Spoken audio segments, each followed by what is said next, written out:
Newspaper advertisement for second marriage. A handsome Punjabi Khatri boy, age 36, height 6 feet, who is Canadian citizen, wants qualified unmarried woman. Hello everyone, this is Sonia Singh. और मेरे इस advertisement को सुनने के बाद अगर आप ये सोच रहे हैं कि मैं किसी मैट्रिमोनियल वेबसाइट का प्रचार कर रही हूं तो आप गलत सोच रहे हैं। मैं यहाँ बात कर रही हूँ एक बहुत ही इंपॉर्टेंट और सेंसिटिव टॉपिक के बारे में, जिसका नाम है women and second marriage.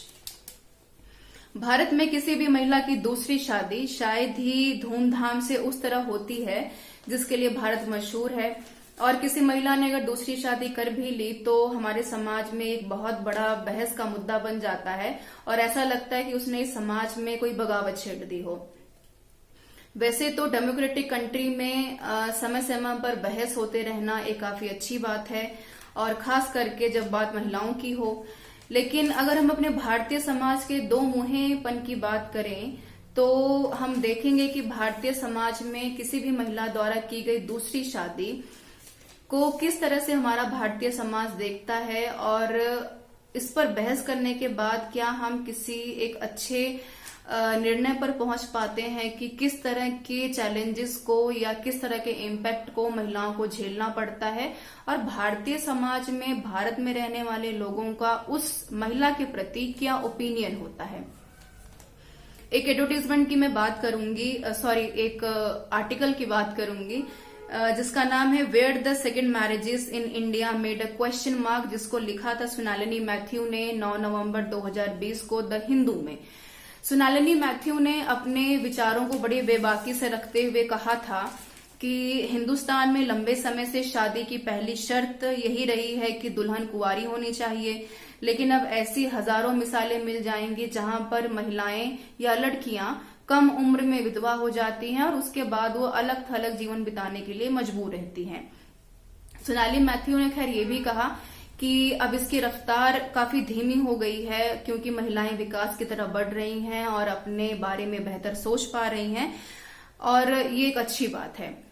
Mohan Bhagwat की अगर मैं बात करूं, जो आरएसएस के प्रमुख हैं, 2020 में फरवरी में उन्होंने अपने एक स्टेटमेंट में कहा था कि पढ़ी लिखी महिलाओं में घमंड बहुत ज्यादा बढ़ गया है, इसलिए अब तलाक जैसे मसले धीरे धीरे बढ़ते जा रहे हैं। पर मोहन भागवत जी ने ये भी कहा कि समाज में परिवार की पहचान उनकी महिलाओं से ही बनती है। खैर, 2016 के भारतीय मानव विकास सर्वेक्षण के मुताबिक देश में विधवा हो चुकी, अपने पति से तलाक ले चुकी या उम्र के अलग अलग पड़ाव पर महिलाएं जिस बेचारगी का जीवन जी रही हैं, पुरुषों के मुकाबले उनकी संख्या दोगुनी है। पर क्योंकि इसके ऊपर भारतीय समाज में जागरूकता की कमी है, इसलिए महिलाएं स्वयं अपने बल पर किसी भी प्रकार का निर्णय नहीं कर पाती। यूनाइटेड नेशंस के 2019 के अगर मैं पब्लिश रिपोर्ट की बात करूं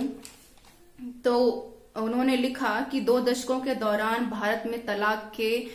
मामले दोगुने हो गए हैं, जिसका कारण है महिलाओं का उच्च शिक्षा की तरफ आगे बढ़ना और आर्थिक रूप से खुद का स्वतंत्र होना। तो क्या हम ये मान लें कि भारतीय समाज में यदि महिलाएं अधिक पढ़ी लिखी हैं या फिर इकोनॉमिक फ्रीडम की तरफ बढ़ रही हैं,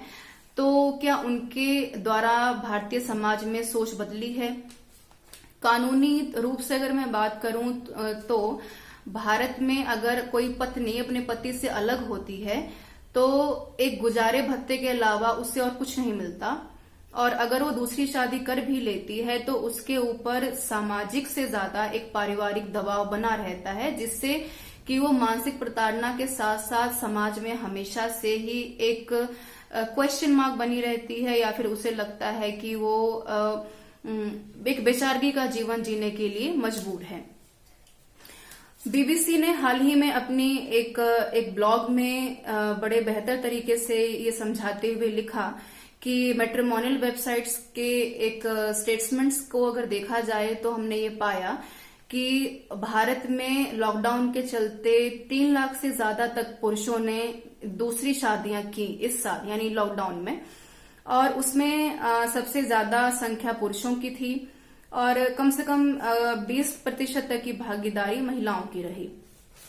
बहरहाल अगर हम पूरे के पूरे टॉपिक के ऊपर, विषय के ऊपर विचार करें तो हमारा सबसे बड़ा सवाल ये है कि क्या भारत में महिलाओं द्वारा की गई शादी कहाँ तक कामयाब होती है, उसके क्या क्या चैलेंजेस हैं, और उन चैलेंजेस को फेस करने के बाद क्या वो एक आम लड़की की तरह, एक आम महिला की तरह अपने जीवन को विदाउट एनी क्वेश्चन मार्क इस सोसाइटी में जीने के लिए फ्री है, आजाद है।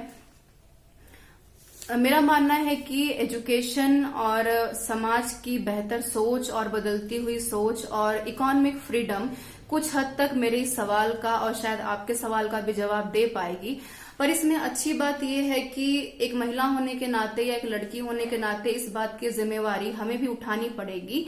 कि सिवाय सरकारी आंकड़ों को अगर हम छोड़ दें और संवैधानिक बातों को भी कुछ हद तक अगर हम छोड़ दें, बेशक वो हमारे लिए जरूरी है, तो ये हमें मानना पड़ेगा कि लड़के और लड़की की बराबरी की जिम्मेवारी तक की जहां तक बात है, किताबी बातों की बात है, उन बातों से बाहर निकलकर कुछ हद तक हमें भी उन जिम्मेवारियों के बारे में या समाज के प्रति उन जिम्मेवारियों के बारे में या स्वयं के प्रति भी अपने जिम्मेवारियों के बारे में सोचना चाहिए,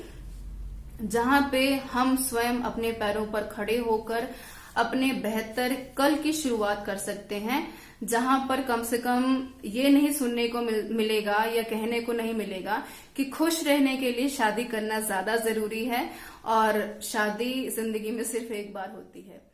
थैंक यू सो मच। और